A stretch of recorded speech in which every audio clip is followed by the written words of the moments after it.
ठीक है। परसों कितने लोग घर से निकले आए थे जब मैसेज आया था? हम लोग घर से निकल गए थे पढ़ने के लिए हैं, फिर बाद में पता चला धोखा हो गया। चलो पढ़ते हम लोग, ठीक है।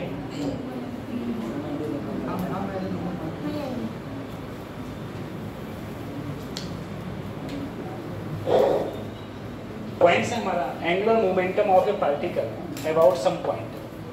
सबसे पहले हम लोग ये देखें कि एंगुलर मोमेंटम क्या होता है। सबसे पहले एंगुलर मोमेंटम, एक होता है हमारा मोमेंटम और एक होता है एंगुलर मोमेंटम। एंगुलर मोमेंटम को हम लोग बेसिकली एल से डिनोट करते हैं। एंगुलर मोमेंटम को जो डिनोट किया जाता है या जो प्रदर्शित किया जाता है वो प्रदर्शित किया जाता है एल से। अब मैंने कहा मान लो मेरे पास में यहाँ कहीं ओरिजिन है और इस ओरिजिन से एक मैंने वेक्टर ले लिया आर वेक्टर।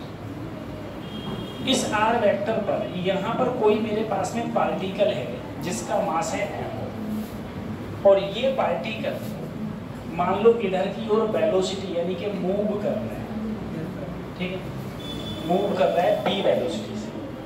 तो इस ओरिजिन के लिए इस पार्टिकल का जो एंगुलर मोमेंटम होगा L, वो होगा R क्रॉस P।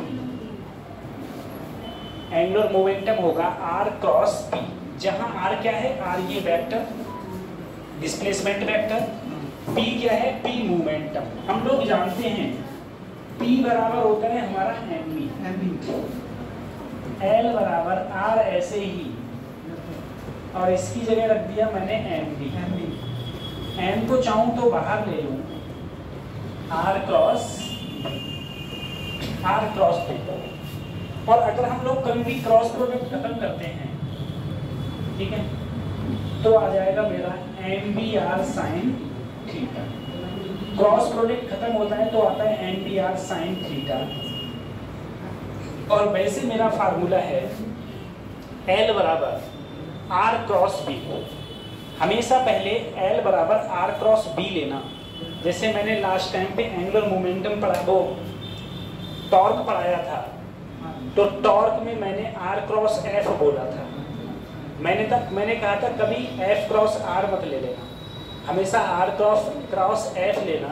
इसी प्रकार से एंगुलर मोमेंटम में L बराबर या तो हो गया mvr sin थीटा, जहां थीटा किसके बीच में एंगल है, थीटा है R क्या है डिस्प्लेसमेंट वेक्टर और V क्या है वेलोसिटी। तो जो थीटा है वो है तुम्हारा एंगल बिटवीन R और वेलोसिटी के बीच में। थीटा जो एंगल है वो तुम्हारा R और B के बीच में एंगल है थीटा, ये हो जाता है। तो L बराबर mvr sin थीटा या L बराबर m क्रॉस B।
अगला हैंगर।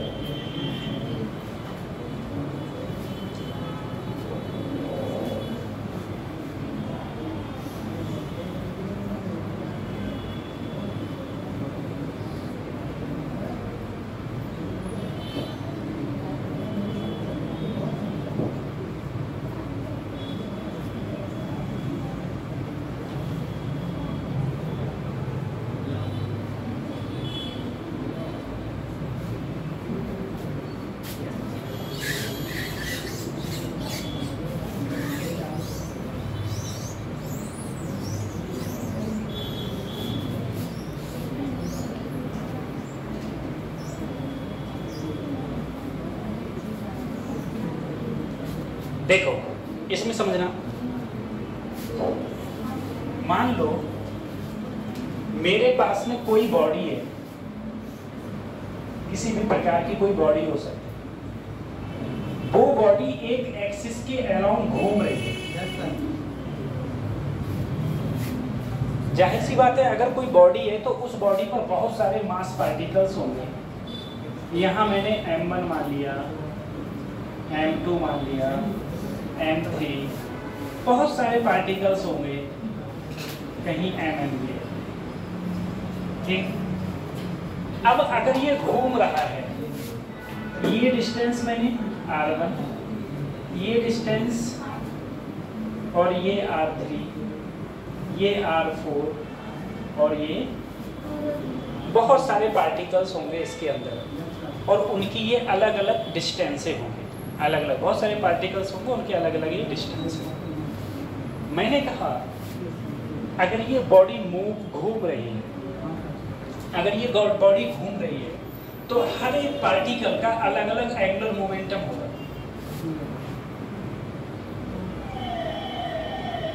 एवरी पार्टिकल है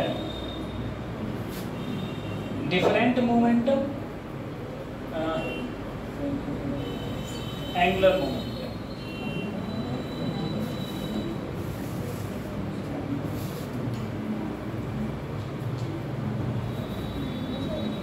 अब टोटल एंगुलर मोमेंटम मैंने L मान लिया। मान लो इस पार्टिकल का होगा L1, L2, L3, ऐसे होता जाएगा। जो लास्ट पार्टिकल बचेगा उसका मान लिया Ln। L बराबर हम लोग जानते हैं क्या होता है, mvr, तो उसका मास m1, वेलोसिटी v1 और r1, ठीक है। इसी टाइप से इसका m2, v2, डिस्टेंस r, ऐसे ये चलता रहेगा। लास्ट में आएगा mn, bn और साथ में r। हम लोग एक चीज और जानते थे कि b बराबर होता है मेरा r ओमेगा, b बराबर r ओमेगा। अगर कोई भी चीज घूमती है तो उसका ओमेगा चेंज नहीं होता है, सारे पार्टिकल्स का ओमेगा चेंज नहीं होता, सारे पार्टिकल्स का ओमेगा जो रहता है वो सेम रहता है। तो मैं अगर इसे लिखना चाहूँ यहाँ पर b1 को लिख सकता हूँ r1 ओमेगा और b2 को लिख सकता हूँ r2 ओमेगा, इस टाइप से। ये सारी वैल्यूज अगर मैं यहाँ रखूँगा तो L बराबर m1 b1 की जगह r1 ओमेगा, m2 b2 की जगह r2 ओमेगा, और एक r पहले से ही है यहाँ पर r1 r2, ऐसे ही m3 यहाँ हो जाएगा r3 ओमेगा r3, ऐसे ये चलता रहेगा लास्ट तक। अगर इन सब में जो कॉमन है वो कॉमन है ओमेगा। ओमेगा कॉमन लिया तो यहाँ पहला बचा m1 r1 square, m2 r2 square, और लास्ट बचेगा mn r1 स्क्वायर। मुझे क्या करना है, ये सब पता है क्या है, mr स्क्वायर, ये सब क्या है? Moment of inertia. पहले पार्टिकल का मोमेंट ऑफ इनर्शिया I1, दूसरे का I2, ऐसे चला जाएगा, लास्ट हो जाएगा I2। L बराबर ओमेगा, इन सबको जोड़ो तो ये आएगा मेरा I। तो मैं ये भी कह सकता हूँ कि एंगुलर मोमेंटम का फार्मूला L बराबर होता है मेरा I ओमेगा। L बराबर होता है I ओमेगा। जो इसमें लास्ट में निकल के आता है वो ये बात निकल के आती है कि कोई भी बॉडी, रिजिड बॉडी अगर रोटेशन कर रही है तो उसका एंगुलर मोमेंटम I ओमेगा के बराबर होता है। I क्या है? I है उस बॉडी का मोमेंट ऑफ इनर्शिया उस एक्सिस के अराउंड, और ओमेगा है उसका एंगुलर वेलोसिटी। ओमेगा उसकी एंगुलर वेलोसिटी होगी। इसे उतारना।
रफ कर दें।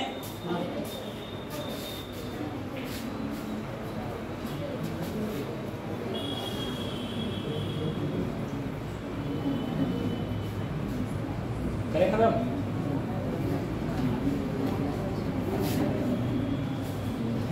जल्दी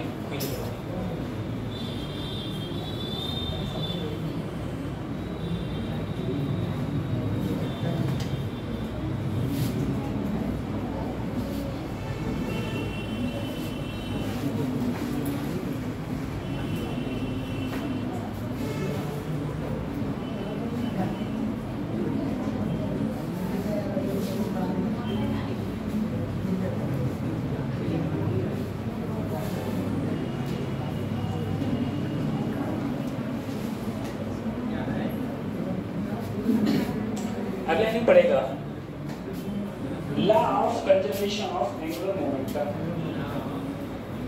law of conservation of angular momentum अब हम लोग इसको पढ़ेंगे।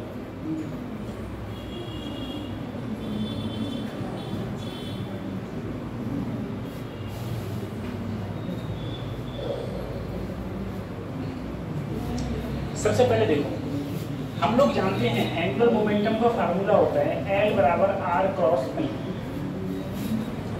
L बराबर R क्रॉस P। मैं बोथ साइड डिफरेंशिएशन कर दूं टाइम के रिस्पेक्ट में, तो इधर भी मुझे टाइम के रिस्पेक्ट में डिफरेंशिएशन करना पड़ेगा। अब डिफरेंशिएशन क्या होता है? फर्स्ट फंक्शन इनटू सेकंड का डिफरेंशिएशन प्लस सेकेंड फंक्शन और फर्स्ट का डिफरेंशिएशन। एक बार b का डिफरेंशिएशन करना पड़ता है और एक बार r का। अब यहां पर अगर हम देखें ये सही है, dp ओवर dt ये होता है force, change in momentum per unit time ये हो गया फोर्स। यहाँ पर dr ओवर dt ये हो गया वेलोसिटी और ये है p। ठीक है, ये मेरा वैल्यू आ रहा है dl ओवर dt का। अब मैंने देखा p बराबर मेरा होता है mb और ये भी b है। nb और p ये दोनों एक ही डायरेक्शन में हो जाएंगे और जहां क्रॉस प्रोडक्ट होता है डायरेक्शन सेम होगी, एंगल होगा 0। और एंगल 0 अगर मैं इसको लिखूं तो मैं लिख सकता हूं BP sin थीटा और दोनों के बीच में एंगल है 0, इसलिए ये पूरी वैल्यू हो गई 0। तो मेरे पास में सिर्फ dl ओवर dt क्या बचा? r cross f। हम जानते हैं r क्रॉस f होता है हमारा टॉर्क, तो dl ओवर dt बराबर मेरा आया टॉर्क। ठीक है, तो मैं तुमसे कहूंगा मेरे पास में कोई बॉडी है, if net torque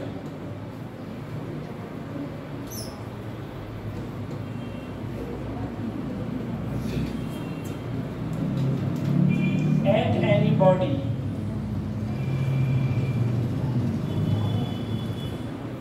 equal to 0।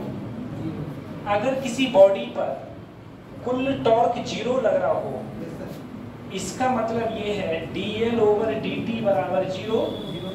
और इस कंडीशन को जो सॉल्व करते हैं तो हमारा आता है L बराबर कांस्टेंट। अगर किसी बॉडी पर कोई टॉर्क ही ना लग रहा हो, अगर किसी बॉडी पर कोई टॉर्क नहीं लगेगा तो वहां dl ओवर dt बराबर 0 हो जाएगा या फिर एंगुलर मोमेंटम मेरा हो जाता है कंजर्व। ठीक है, वहां पर एंगुलर मोमेंटम L की वैल्यू कंजर्व हो जाती है। ये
इसे उतार लो, हम क्वेश्चन लिखें।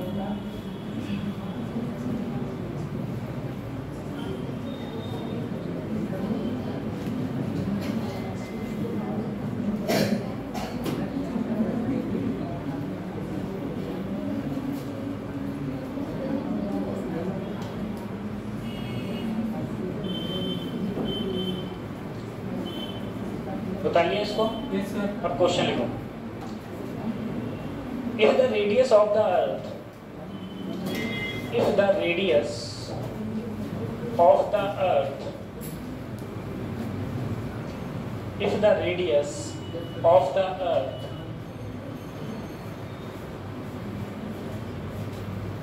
contracts,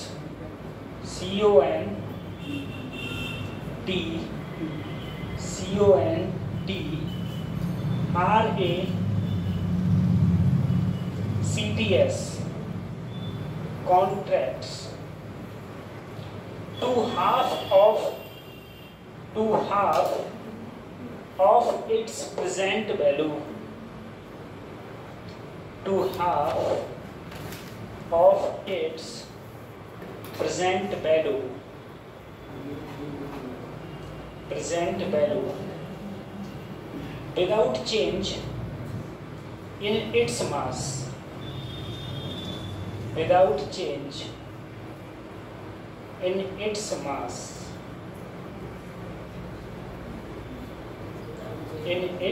without change in its mass, what will be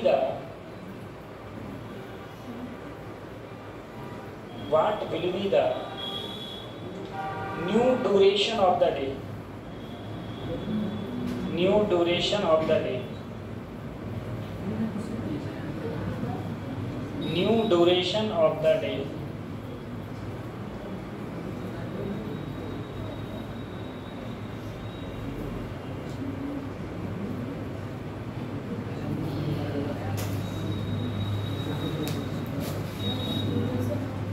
of the day, DAY.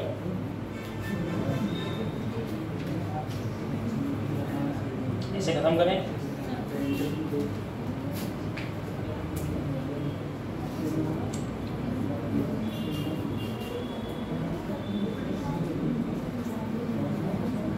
देखो समझो, मेरे पास पहले धरती थी, ठीक है, मेरे पास में पहले कोई अर्थ है और अर्थ की मैंने रेडियस मान ली r। उसने कहा अब इस अर्थ को दबा दिया, यानी कि इसकी रेडियस आधी कर दी। अगर मैं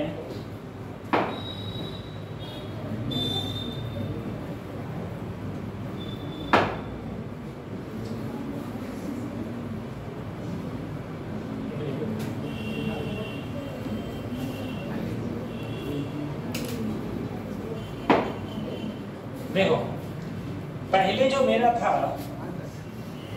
पहले रेडियस थी इसकी r, अब इसको मैंने दबा के इसकी रेडियस कर दी आधी, r/2, ठीक है भाई। पहले भी घूम रही थी धरती, अब भी घूमेगी। तो अगर धरती घूम रही है तो उसने कहा अब जब मैंने त्रिज्या इसकी पहले से आधी कर दी तो अब एक दिन कितने का होगा। पहले एक दिन कितने का होता है, अभी एक दिन कितने का होता है, 24 घंटे का। जब मैं इसे दबा दूंगा तो एक दिन कितने का होगा, तो इसमें कंजर्वेशन ऑफ एंगुलर मोमेंटम लगेगा, conservation of angular momentum.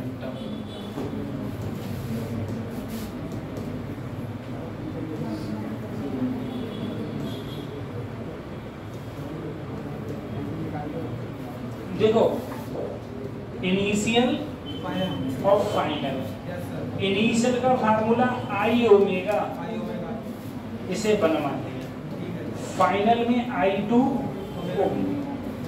Moment of inertia.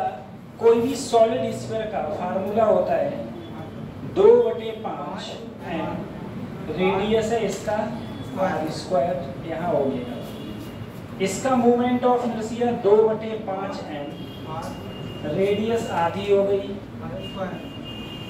और साथ में यहाँ से मैंने 2/5 m से 2/5 m काटा, r² से r² कटा, तो यहाँ आया ω1 और ω2/4। मेरे टाइम पीरियड का फार्मूला होता है T = 2π/ω,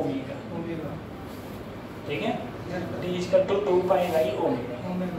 अगर मैं रखना चाहूँ इधर T1 और इधर T2, 2 pi by omega 1, 2 pi by omega 2, पाई से 2 पाई कट गया, ओमेगा 2 बटे ओमेगा 1। अब ओमेगा 2 की देखो T1 बटे T2, T1 बटे T2, ओमेगा 2 मैंने ऐसे ही रहने दिया, ओमेगा 1 की जगह रखा, ओमेगा 2 बटे 4, ये गया ऊपर 4 आ गया 4 बटे 1। तो अगर मुझे T2 का मान निकालना है तो ये हो गया T1 बटे, और मैंने कहा जब मेरी पूरी रेडियस थी तो होता था 24 घंटे का, यानी कि अब मेरा जो एक दिन और रात हो जाएगी वो हो जाएगी 6 घंटे की। 6 घंटे में ही दिन होगा और रात होगी और फिर से दिन निकलना, अगर मैंने अर्थ की रेडियस को आधा कर दिया तब। ठीक है, इससे उतारो फिर अगले पढ़ा।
बाद में पूछ लेना, बाद में। ठीक है,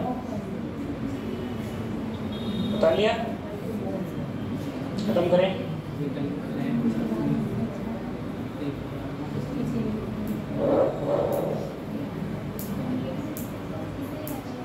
तुम इसे समझने की बात कर रहे हो, तुम्हारे समझ में इससे अगले वाला कुछ नहीं आया है। ये है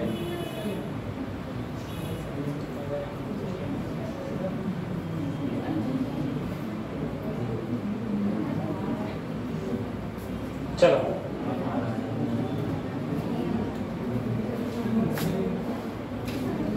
अगर हमें पड़ेगा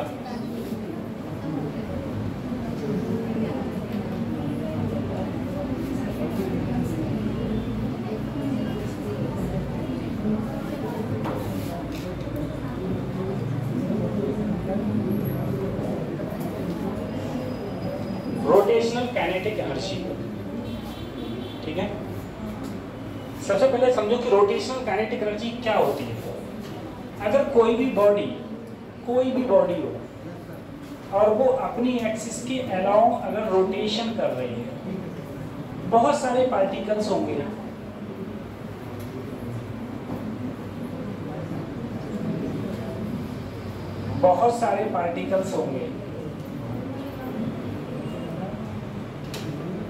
और अगर वो अपनी एक्सिस के अलाउंग रोटेशन कर रही है तो इसकी कुछ ना कुछ एक काइनेटिक एनर्जी होती है। हर पार्टिकल की अलग अलग काइनेटिक एनर्जी। तो पहले पार्टिकल की 1/2 m1 velocity B1 square 1/2 B2 square 1/B3 square. इस प्रकार से लास्ट वाला टर्म हो गया n। मैं जानता हूं, मैं थोड़ी देर पहले भी बताया था, B = होता है R ओमेगा। अगर मैं इससे वैल्यूज यहाँ पर रखूं M1 R1 square omega square, क्योंकि ओमेगा कभी बदलता नहीं है। R2 square omega square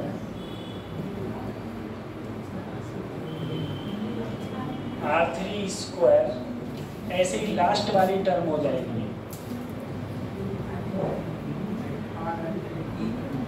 Rn square omega square. इन सब में मैंने 1/2 ओमेगा स्क्वायर कॉमन ले, यहाँ बचेगा M1 R1 square M2 R2 square Mn Rn square.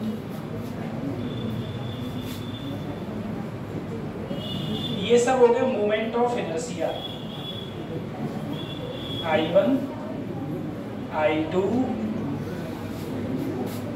और लास्ट में हो गया In।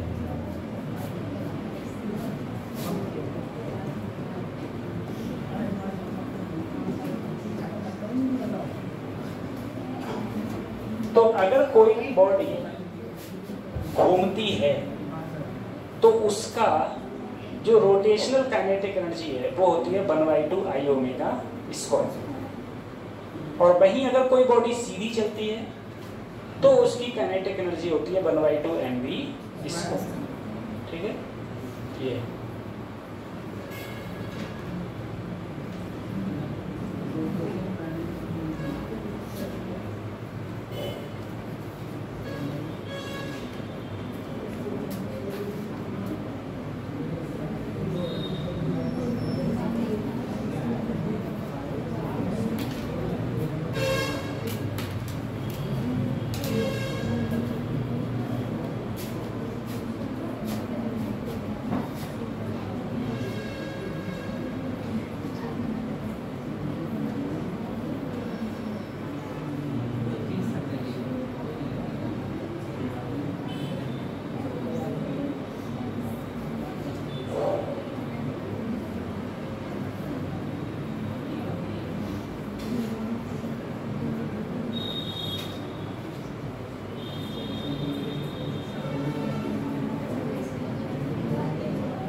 उतार लिया।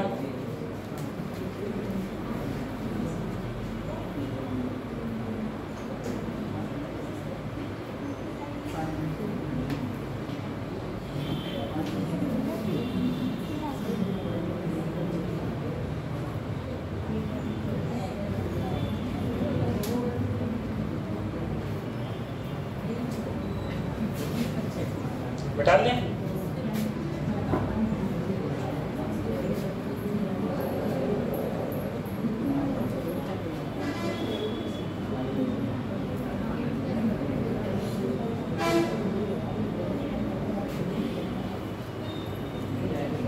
खत्म करें हैं सही।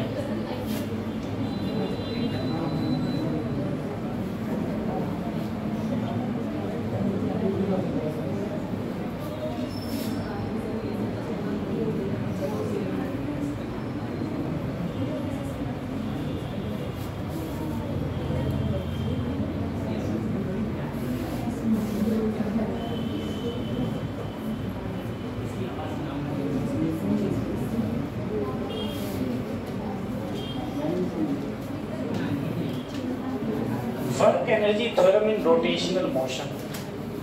अगर कोई भी चीज रोटेशन करेगी तो जैसे वर्क डन, हमने वर्क एनर्जी पावर पढ़ा था, तो उस समय भी वर्क एनर्जी थ्योरम थी। इसी प्रकार से इसमें भी वर्क एनर्जी थ्योरम होती। वर्क एनर्जी थ्योरम कहती है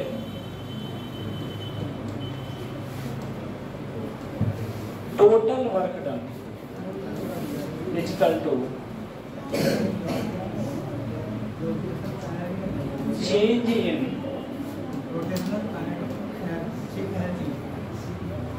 रोटेशनल काइनेटिक एनर्जी। अब वर्क डन का फार्मूला तो W हो गया, काइनेटिक एनर्जी का फार्मूला तो kinetic energy final, kinetic energy initial. Final हो जाएगी 1/2 I ओमेगा 2 स्क्वायर और I ओमेगा 1 स्क्वायर। इन दोनों में omega 2 square minus omega 1 square. ये मेरी वर्क एनर्जी थ्योरम है रोटेशनल मोशन के लिए। वर्क एनर्जी थ्योरम ये लगती है 1/2 I omega 2 square minus omega 1 square.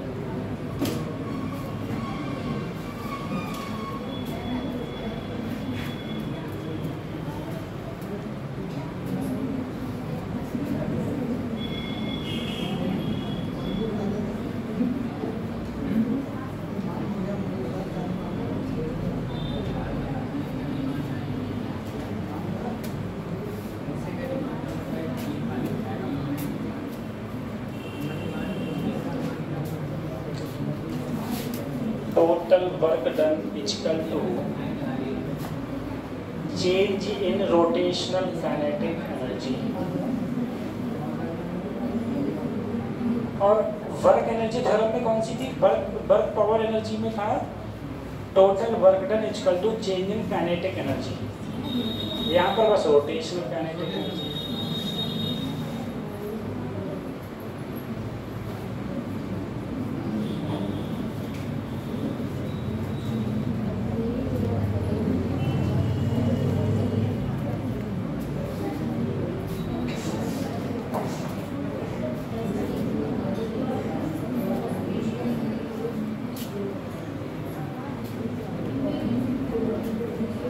बता लिया?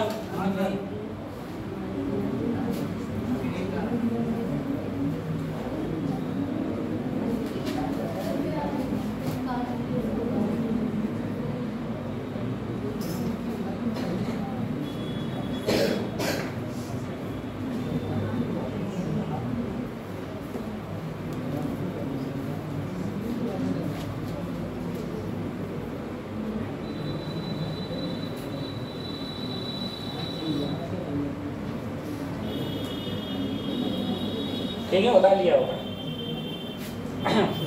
उसके बाद में अगला हेडिंग पड़ेगा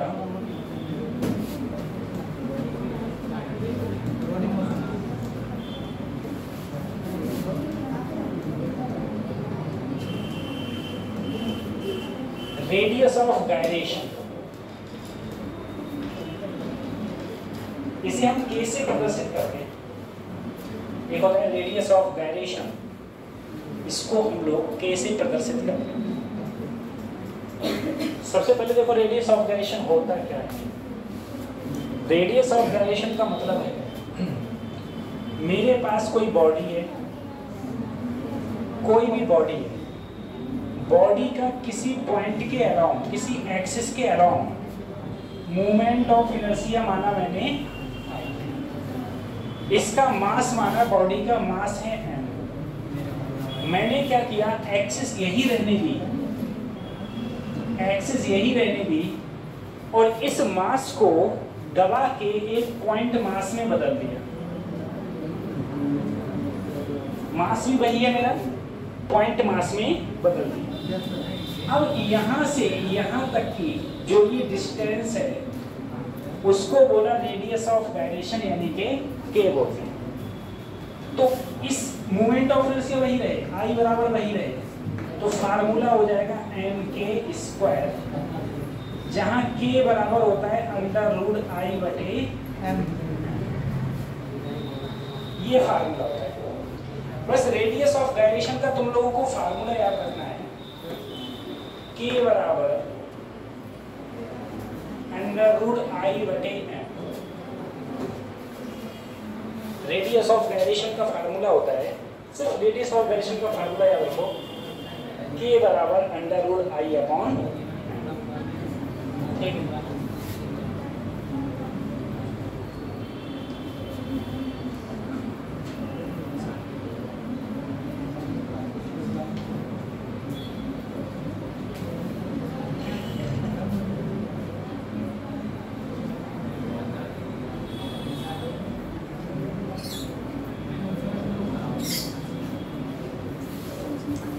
रेडियस ऑफ गायरेशन का अंडर रूट आई अपॉन आई।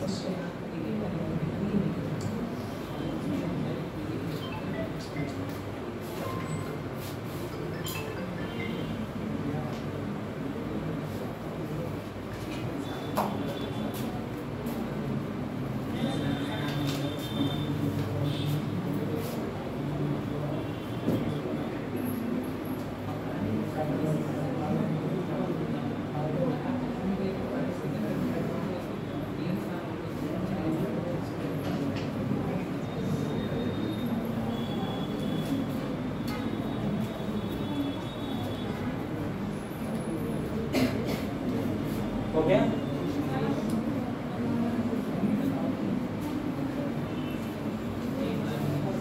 अब एक चीज सोचो, तुम लोग, मान लो मैंने तुमको एक रिंग दे दी, रिंग का सेंटर के अलाउंग एक रिंग है, उस रिंग का सेंटर के अलाउंग मूवमेंट ऑफ इनर्शिया क्या होता है? रिंग का सेंटर के अलाउंग मूवमेंट ऑफ इनर्शिया क्या होता है?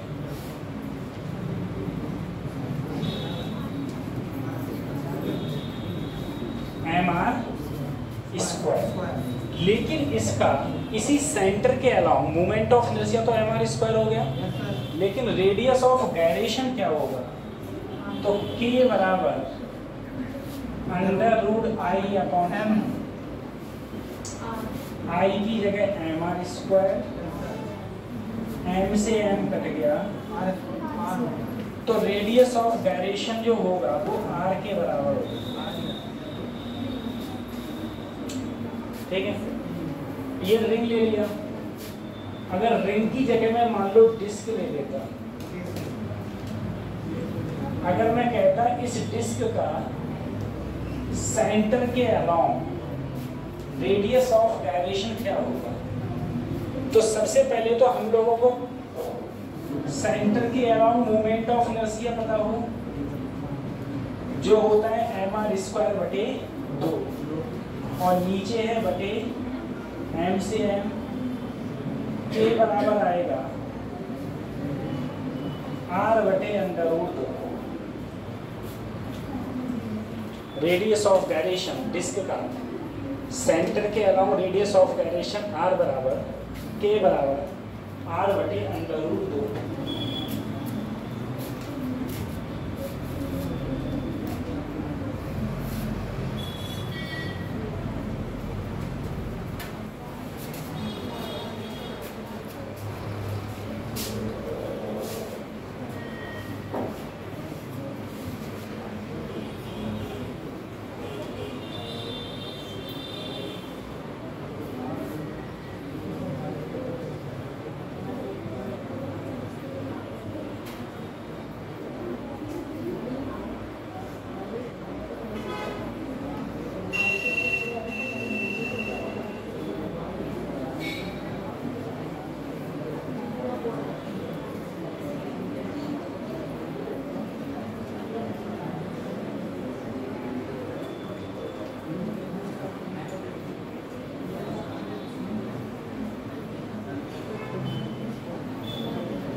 खत्म करेंगे।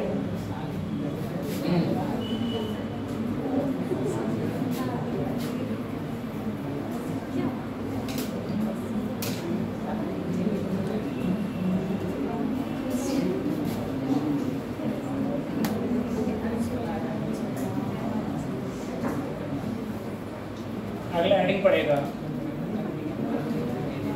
Rolling motion.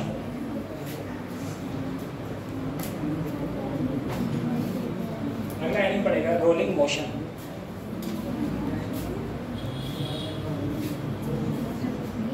दो टाइप के मोशन होते हैं। एक मोशन होता है अगर कोई भी चीज अपनी एक्सिस के अराउंड घूम रही हो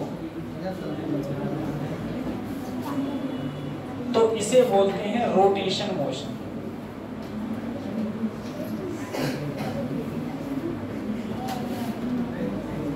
और यदि कोई चीज आगे चल रही हो v वेलोसिटी से तो इसे बोलते हैं ट्रांसलेशनल मोशन।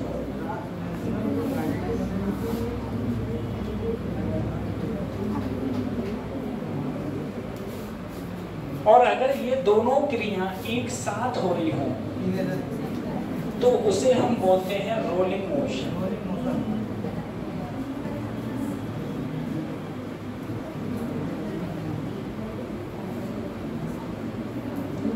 जिसमें कोई चीज घूम भी रही हो और कोई चीज आगे भी बढ़ रही हो।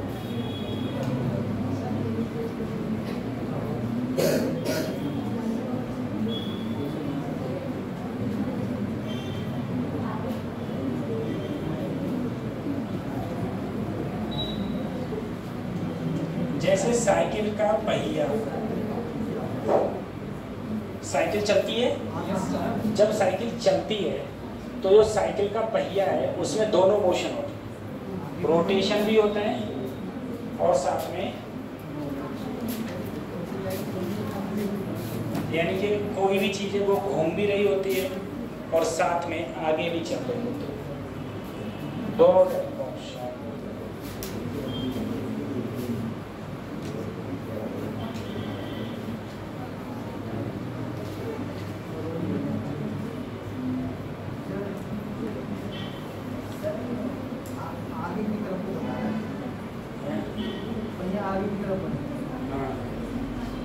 आगे चल जाएगा। आगे पानी भरा है कौन तब भी होगा, दोनों कंडीशन।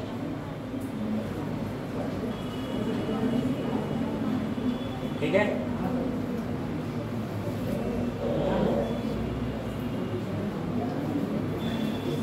उतारिए इसको। अब देखो रोलिंग मोशन बेसिकली दो प्रकार का होता है।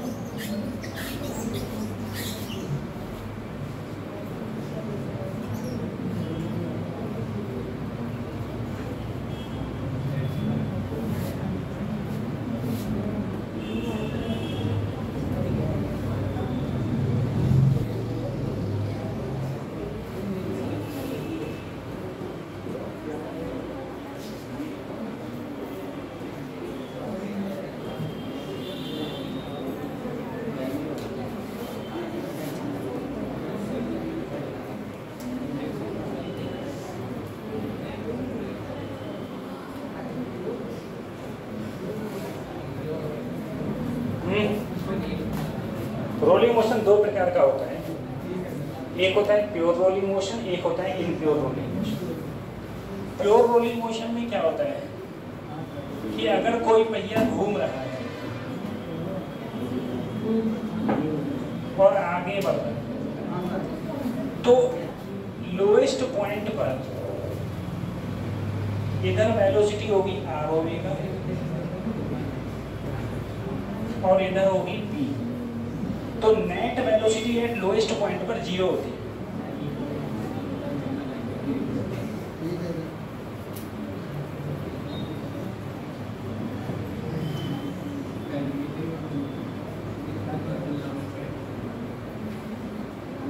Net velocity at lowest point पर 0 होती है। इसका मतलब है b बराबर होता है r ओमेगा। लेकिन इनप्योर रोलिंग मोशन में क्या होता है, लोएस्ट पॉइंट पर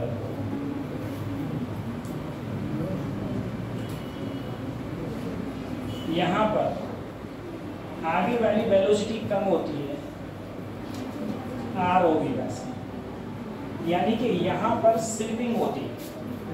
अगर कोई भी पहिया स्लिप कर रहा होगा तो जो वो मोशन होगा वो होगा तुम्हारा इनप्योर रोलिंग मोशन, और अगर स्लिपिंग नहीं कर रहा होगा तो वो मोशन होगा प्योर रोलिंग मोशन। तो रोलिंग मोशन ही दो प्रकार का है, pure rolling motion, impure rolling motion.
लिख लिया?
रोटेशनल काइनेटिक एनर्जी होती है 1/2 आई ओमेगा स्क्वायर, और ट्रांसलेशनल काइनेटिक एनर्जी होती है 1/2 mv स्क्वायर। सही है? और मैं आई को, अगर आई को चाहे ऐसे ही रहने दो, चाहे, अच्छा, मैं जानता हूँ B = होता है मेरा R ओमेगा, तो ओमेगा बराबर हो जाएगा B/, और दूसरा सर चलो आई बराबर लिख दो, आई बराबर होता है mk², जहाँ k क्या बताया था अभी मैंने, रेडियस ऑफ गायरेशन। मैंने उठा के आई की वैल्यू लगा दी और ओमेगा की वैल्यू लगाई प्लस 1/2 mv, यहाँ 1/2, यहाँ बचा k² प्लस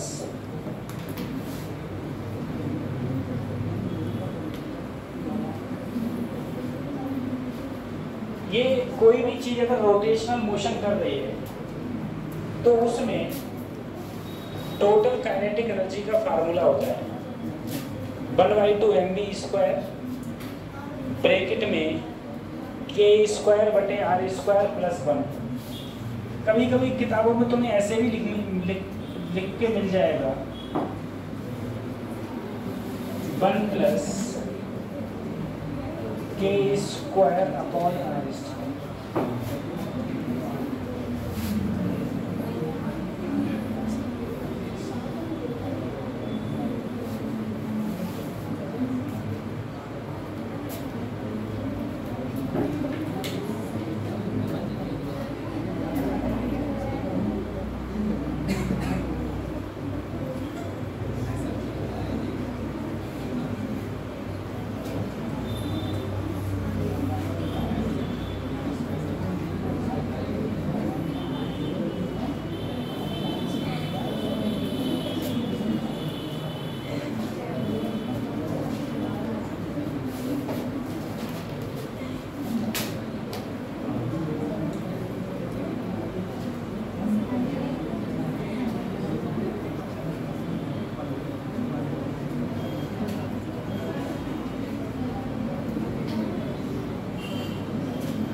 देखो बच्चों, मेरे पास एक इंक्लाइंड प्लेन है।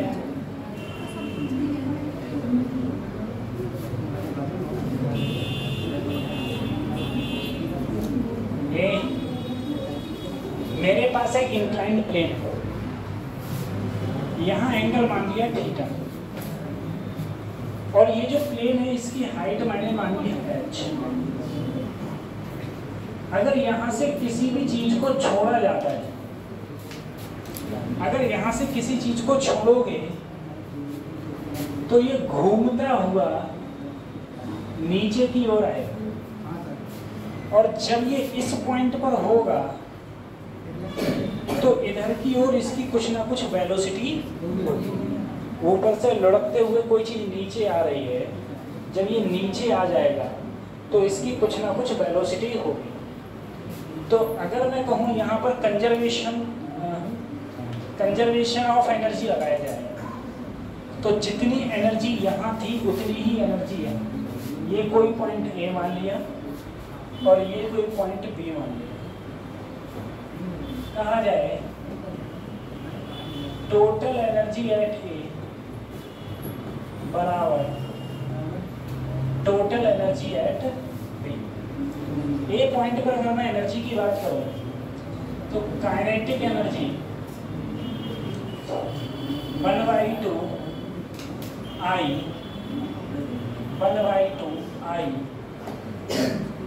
Omega square 1/2I omega square.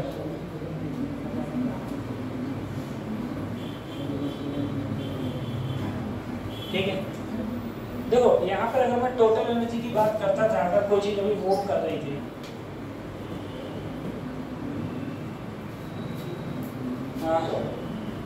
अच्छा मूव कोई बॉडी कर रही होती थी तब वो लगता था 1/2 m b square 1 plus k square upon.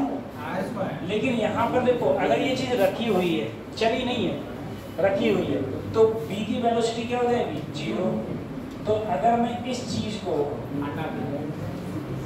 0 करूं तो ये पूरी वैल्यू क्या हो गई? 0। ये तो मेरी आ गई काइनेटिक एनर्जी।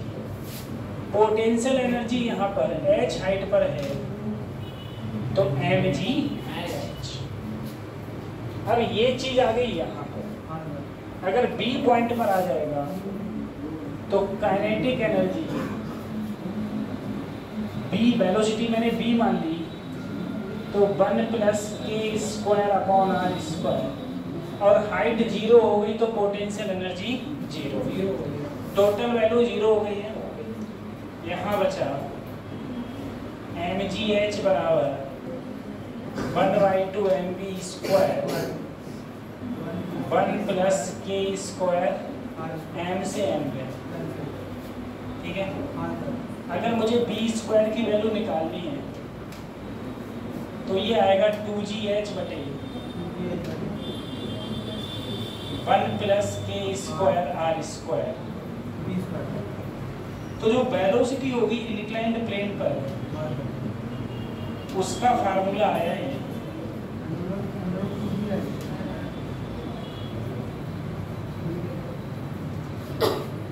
दूसरी चीज, अगर मुझे ये हाइट h पता है तब तो मैं ये लगा लूंगा।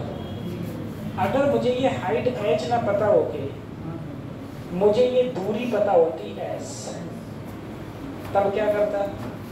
तब मुझे ऐसा फार्मूला लगाओ जिसमें परपेंडिकुलर भी हो और हाइपोथेनियस। किसमें आता है? Sine theta. परपेंडिकुलर है h, हाइपोथेनियस है s। तो अगर मैं h बराबर लिखना चाहूँ तो s साइन थीटा लिख सकता हूँ। अगर मुझे क्वेश्चन में हाइट पता है तब तो मैं ये वाला फार्मूला लगा दूंगा, और क्वेश्चन में मुझे अगर ये वाली दूरी पता है तो मैं h की जगह ये वाला दूरी का फार्मूला लग जाएगा, under root s sine theta 1 plus upon x।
उतार लिया।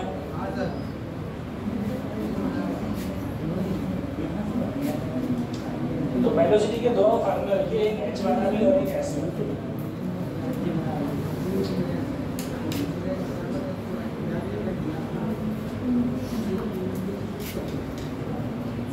अच्छा चलो मैं एक छोटा सा क्वेश्चन पूछ लेता हूँ तुमसे। मेरे पास एक रिंग है, एक डिस्क है और एक सॉलिड स्फीयर है, ठीक है। एक रिंग है, एक डिस्क है और एक सॉलिड स्फीयर है। तीनों की रेडियस सेम है, तीनों की रेडियस सेम। इन तीनों का सेंटर के अलोंग मूवमेंट ऑफ इनर्शिया या सेंटर के अलोंग रेडियस ऑफ गायरेशन किसका ज्यादा होगा, किसका कम होगा और कितना होगा? सबसे कम किसका होगा और सबसे ज्यादा किसका होगा?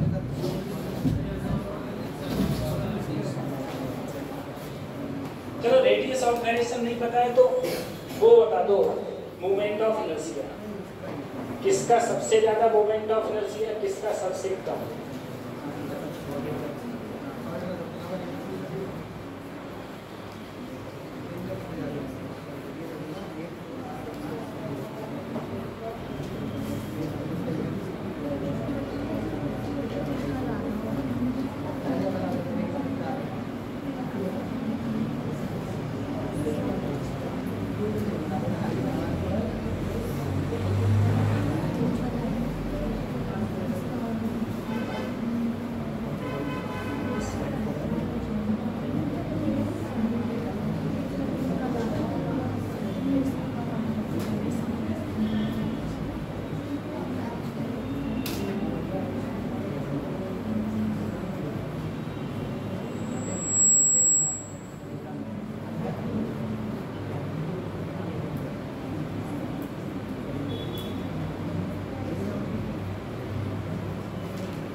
देखो फार्मूला याद रखना, वेलोसिटी बराबर √2gh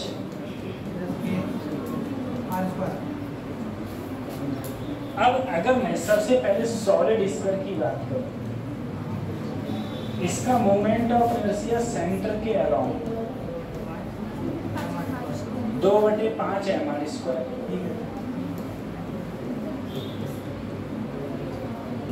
इसको रखेंगे तो वैल्यू आएगी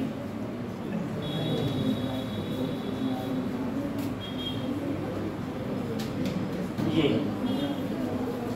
सॉलिड के बाद में अगर मैं डिस्क लिया, डिस्क का सेंटर के अराउंड mr²/, इस फार्मूला में रखेंगे तो k /r/√। उसके बाद में मैंने ली रिंग, रिंग का मूवमेंट ऑफ इनर्शिया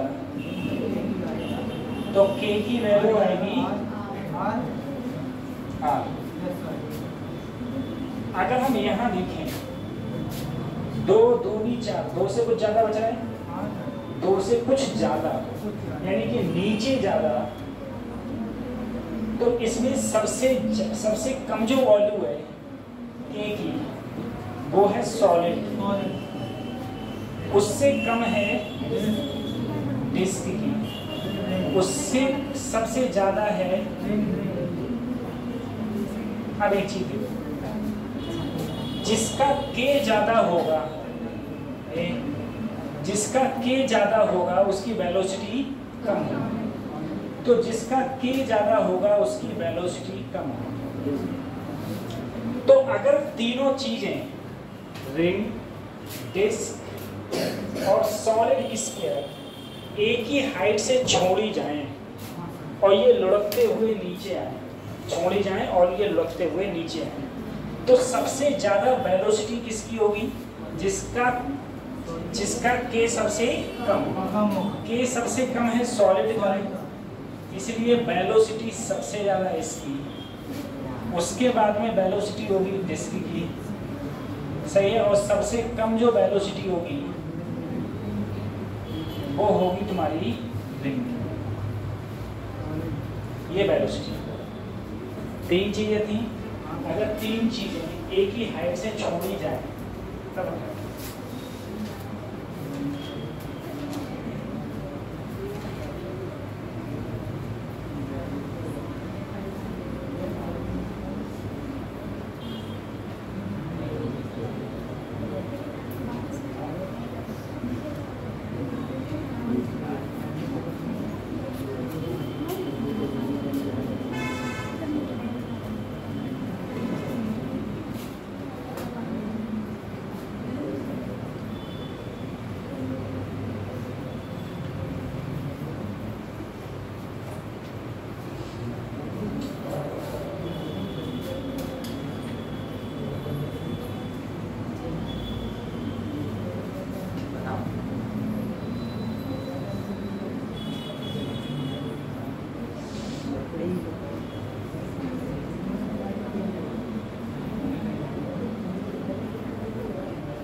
बताइए इसको।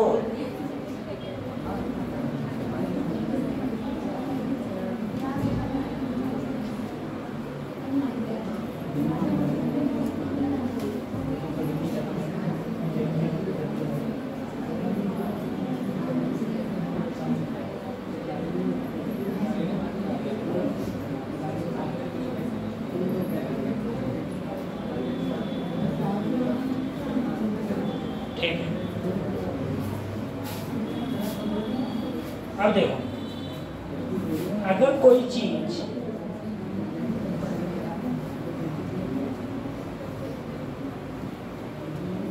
ये हाइट h ही है, यहां से छोड़ी जाएगी और वो चीज नीचे आएगी, तो उसका कुछ ना कुछ रास्ते में होगा एक्सेलरेशन, कुछ ना कुछ रास्ते में।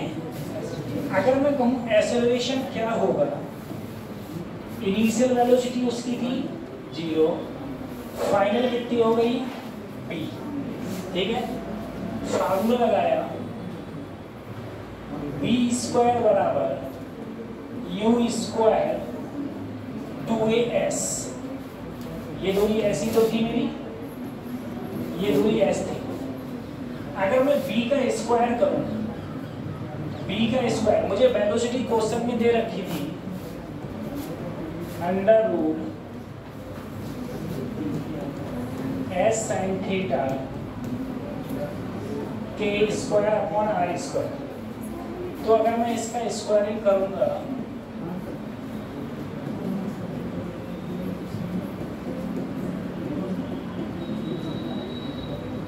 इनिशियल 0 हो गया,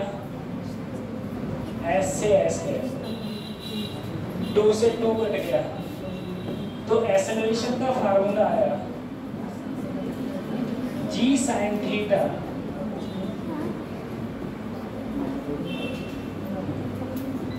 सीधा।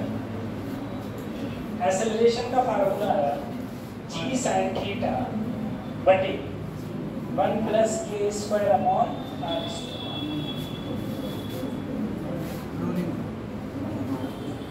ये एक्सेलरेशन का फार्मूला। अगर कोई भी बॉडी ऊपर से रोल कर रही होगी तो एक्सेलरेशन का फार्मूला आएगा ये